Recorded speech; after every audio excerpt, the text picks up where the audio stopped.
7 anos após o lançamento do PS4 e depois de mais de 100 milhões de unidades vendidas, eis que a Sony chega com a quinta geração do seu console no final de 2020. O PS5 foi lançado em 2 versões e promete um salto não apenas gráfico, mas também na forma como sentimos os jogos com o novo controle que até mudou de nome e agora se chama DualSense. O que o novo console da japonesa tem de bom e o que poderia ser melhor? Ele é uma melhor compra do que o Xbox Series X? Ou o rival da Microsoft é um melhor negócio? Esta análise completa do Tudo Celular vai ajudar a descobrir se vale a pena ou não comprar um PlayStation 5. Enquanto a Microsoft veio com um design mais simples com seus novos consoles, a Sony decidiu apostar em algo mais ousado, com um console cheio de curvas em 2 cores. Ele é uma peça de cor preta cercada por 2 placas brancas. É algo mais chamativo e com visual mais futurista comparado ao PS4 e demais consoles do mercado. O problema é que o PS5 é um verdadeiro trambolho, sendo o maior console já feito. Ele também é bastante pesado e parte da culpa está no sistema de resfriamento. A Sony alega que todo o projeto foi pensado em um console que não esquenta e não faz barulho. Aliás, esse era um dos maiores pontos fracos do PS4. O modelo antigo parecia um aspirador de pó quando permanecia ligado por muito tempo. Já o novo é completamente silencioso. A diferença entre as 2 versões do PS5 está apenas no leitor de Blu-ray. O modelo mais barato não tem entrada para discos e só roda jogos digitais. O lado ruim do PS5 Digital Edition é que você acaba ficando escravo da PlayStation Store. Pelo menos para compensar a coleção PS Plus, que são 20 jogos concedidos gratuitamente pela Sony para assinantes da PS Plus. Desses, há 10 exclusivos, incluindo God of War. O PS5 foi idealizado para ficar na vertical, inclusive ele vem até com uma base para isso. No entanto, é possível usá-lo perfeitamente na horizontal com a mesma base que é parafusada na parte inferior, mas pode ser fixada na traseira do console. Na parte frontal há o botão de energia, botão para ejetar disco, na versão com drive Blu-ray, e um par de entradas USB, sendo uma do tipo C. Na traseira há mais 2 portas USB convencionais, conector de rede, porta HDMI e plug do cabo de força. Partindo para a parte interna, temos um hardware parecido com o Xbox Series X. O processador é um AMD Zen 2 com 8 núcleos e a GPU é da geração RDNA 2. A diferença é que a frequência de operação é menor para a CPU e maior para a GPU, porém com menos núcleos gráficos. Na teoria, o Xbox é 20% mais poderoso. Enquanto a Microsoft incluiu um SSD de 1 TB no Series X, a Sony apostou em tamanho menor para armazenamento, sendo 825 GB na teoria e apenas 662 GB depois que o sistema é instalado. Pode soar decepcionante, mas o SSD do PS5 entrega o dobro de velocidade e promete acabar com a tela de carregamento de jogos. Pelo menos você não fica preso a algum SSD proprietário na hora de fazer upgrade, já que o PS5 tem slot M2 e aceita modelos comerciais, desde que atinjam a velocidade mínima exigida pela Sony. Claro que um SSD M2 PCI Express 4.0 custa uma fortuna, e se você quiser expandir agora o armazenamento com um SSD convencional plugado via USB, ficará limitado apenas a jogos do PS4, já que o console não permite nem sequer mover um jogo do PS5 para a unidade externa. O novo console da Sony é capaz de rodar jogos em 8K graças à porta HDMI 2.1, mas ironicamente ele não é capaz disso no momento, por mais que tenha a informação de 8K na caixa. A Sony soltará uma atualização que liberará o suporte. Enquanto isso, é possível curtir jogos em 4K até 120 FPS, mas nada de suporte a 1440p. Ser 20% mais fraco faz o PS5 ser inferior ao Series X? Depende do jogo. Em alguns títulos temos vantagem no console da Sony e em outros no da Microsoft, seja em resolução ou fluidez. No final das contas, eles entregam uma experiência similar e isso já era esperado diante do hardware quase idêntico. A diferença mesmo fica para os games. A Sony tem jogos mais renomados, como The Last of Us Part 2, que foi eleito o melhor de 2020. A gigante japonesa estreou seu novo console com games de peso, como o novo Spider-Man e Demon's Souls. E tem vários exclusivos agendados para 2021. A Microsoft, por outro lado, está com poucas ofertas da casa e vem se segurando em estúdios que também lançam jogos para PlayStation. Porém, se tem um ponto que a Microsoft está na frente é na retrocompatibilidade. Enquanto o Series X roda jogos de todas as gerações do Xbox, o PS5 roda apenas games do seu antecessor. Para rodar um jogo do PS4 no PS5, você precisa apenas fazer o download ou inserir o disco do game. Não é preciso instalar nenhuma atualização e o jogo rodará exatamente como no PS4 Pro.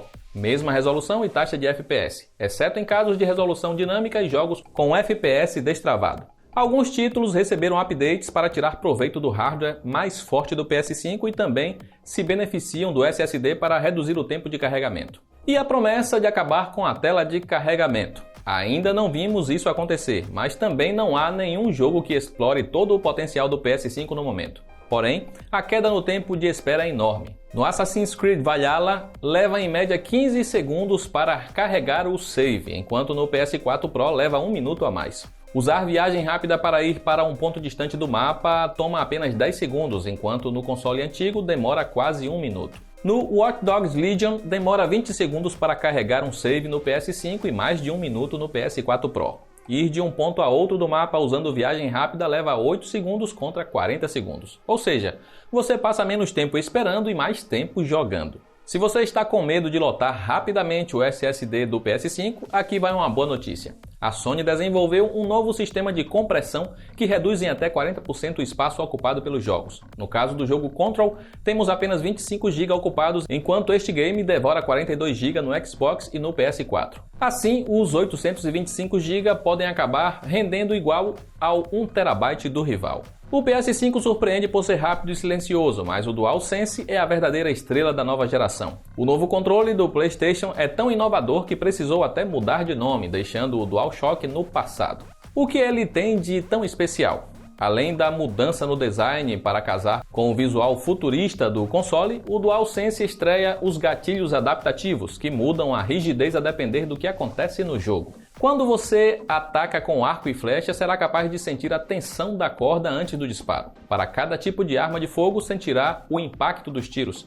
Até mesmo em games de corrida terá uma diferença na pressão do acelerador e freio de acordo com o carro que você pilota. Há também o feedback ático, que são conjuntos de vibrações que ecoam pela carcaça do controle e simulam as texturas nos jogos. Isso pode ser sentido com perfeição no Astro Playroom, o game que vem pré-instalado no PS5. Você consegue sentir a diferença de quando o robozinho está escorregando no gelo, nadando na água ou correndo pela areia.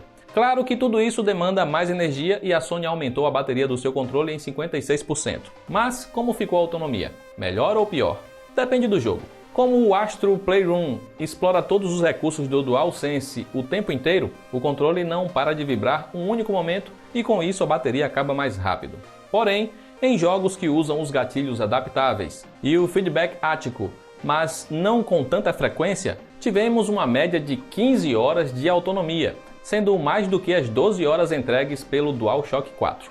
E o fato de a Sony ter trocado a porta microUSB por uma USB-C ajudou a acelerar o tempo de recarga, que caiu 40 minutos e agora demora pouco mais de 2 horas. Um ponto decepcionante no PS4 é sua interface. Ela é simples, intuitiva e organizada, mas sofre com um sério problema de otimização. No PS5, tudo flui de forma ágil e quase sem falhas. A Sony mudou radicalmente a interface, que agora é toda baseada em cartões. Você pode acompanhar dicas ou ter ajuda nos jogos sem nem precisar sair do game. Há uma barra de ação que aparece na parte inferior ao pressionar o botão PS do controle. Nela é possível ver quem está online, conferir suas notificações, controlar o volume do alto-falante e microfone do controle e também desligar ou hibernar o console. No topo há uma divisão entre jogos e mídia, e aqui temos todos os aplicativos de serviços de streaming disponíveis, incluindo o Disney+. A interface do PS5 ainda está meio crua e não permite organizar seus jogos por pastas. Você terá que acessar constantemente a sua biblioteca sempre que quiser iniciar um jogo. Pelo menos, pode usar o microfone para a busca. Vale pagar mais de 4 mil pelo PS5 ou o Series X é melhor? Os grandes pontos positivos no console da Sony são o DualSense e os exclusivos. O rival da Microsoft tem suporte a tecnologias que fazem falta no PS5, como Dolby Atmos e Dolby Vision. O Series X também tem suporte a VRR e resolução 1440p, enquanto a Sony vem devendo isso para uma atualização futura. O Series X vai acabar entregando um melhor custo-benefício para muitos, ainda mais com o Game Pass, que conta com mais de 100 jogos por uma pequena assinatura. A Sony possui um serviço rival chamado PS Now, que ainda não está disponível no Brasil. A vantagem do PS5 é a versão digital, que sai mais barata do que o Series X, mas aí você fica preso à loja oficial da Sony na hora de comprar jogos. Vale a pena para você? O PS5 traz grandes avanços e mesmo comparado ao PS4 Pro, que foi lançado há 4 anos, temos um grande salto. O novo console da Sony é rápido, silencioso, entrega uma nova experiência com o DualSense e promete acabar com as telas de carregamento nos jogos. Vale a pena comprar agora? Se você possui um PS4, não vai sair perdendo, já que é possível continuar jogando os games antigos no novo console.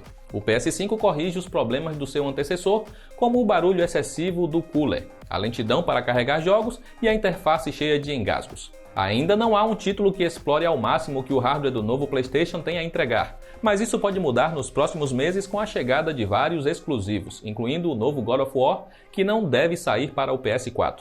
E para conferir esta análise completa em texto, bem como ofertas para o PS5, basta acessar o link aí abaixo.